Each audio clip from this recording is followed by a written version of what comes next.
Hey there, Miss Bala here. In this video, I'm going to explain how to write a persuasive essay like a CER report. In Physics B, one of the first projects is to write a CER report, which is more or less like a persuasive essay. In the past, you have written CER reports that are based on lab investigations where you collect data, plot graphs, and analyze data and, come to your claim. So this is a little bit different. It's based on research and learning. So I'm going to choose an example and try and explain to you what the different components look like. So the example that I have chosen here is which energy is the energy of the future.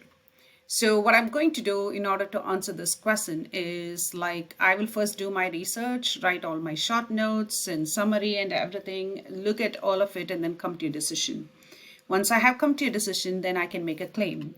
So my first claim is I'm going to say nuclear energy. This may not be my opinion. Nuclear energy is the energy of the future because it is environmentally friendly. So that's my first claim. So in order to back up the claim, I have to provide evidence. So in my evidence, I'm going to say it's environmentally friendlier than other energy sources because here I'm providing some data. This data is in the form of a chart. So I have to talk about the chart and explain how the blue indicates nuclear energy and how it affects the air in terms of, ozone creation, depletion, and particulate matter in air, and so on and so forth. It affects on land and waste and everything. And notice how the blue is always smaller than the rest of the energy sources. So my evidence would be pointing out all of these things and providing some statistical data to back up and say nuclear energy does not affect the air as much as the other resources, nor does it affect the land. The only problem with it is its toxic radioactive waste, which is the only thing where it is a little bit wider than the rest. Then what do I do under reasoning? Under reasoning, I'm going to explain the scientific theory behind why nuclear energy is more environmentally friendly than others. Okay, so I'm going to say that in the process of converting nuclear energy to electrical energy in a power station, water is used as a coolant, and so those towers, cooling towers, a lot of what they release outside is just steam and not any harmful emissions like carbon dioxide or nitrous gases. And there is no unburnt particulate matter. And then there is very good technology that we have developed in treating and disposing radioactive waste. So even though that is the only way that this can cause pollution, that is not much of a problem because this is a problem that has been solved. So that is my reasoning. So notice evidence is facts or data. Reasoning is the science behind those facts or data. It's the theory or the science concepts that back up your evidence.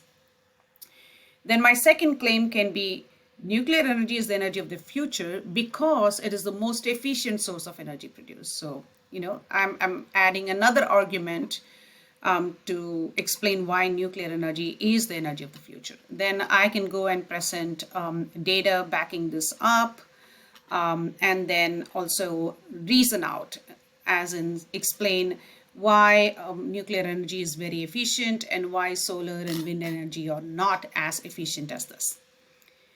But in order to make a convincing argument, you should always consider counter arguments to yours and then also explain why those counter arguments are weak and are not valid points. So that is where the counterclaims come here. So for counterclaim, I'm going to just take, let's say my first counterclaim is solar energy is renewable, free, clean, and easily available. Therefore, the energy of the future. This is the counterclaim. And according to me, this is false. So I'm going to explain how this is false. So I can say while solar energy is free, even with subsidies, the initial cost of installation of solar infrastructure is very high, and that is why most people don't choose it. And so it's really not free. The process of manufacturing solar cells is really not clean because there's a toxic gas called silane which is released, and this can be very harmful. And the mining of silicon always releases in silica dust, and that causes a lot of lung diseases and cancers in people who work at these mines. So all of solar cells manufacturing involves all of these harmful processes, so it is really not a clean source of energy. So notice how in this case I presented evidence, which is what is happening, and then I also back the evidence with some explanation of science concepts. So if you would like to, you can combine evidence and reasoning into one paragraph. So this is how, and I can do another counterclaim saying, maybe this time I can even say wind energy is the energy of the future because this, and then I can proceed to explain why that is wrong. Okay, so in order to make a really convincing essay or claim, you have to consider opposing arguments and you have to show how they are not valid. Okay. So I hope this will help you write your CER report. As always, you can reach out to me with any questions.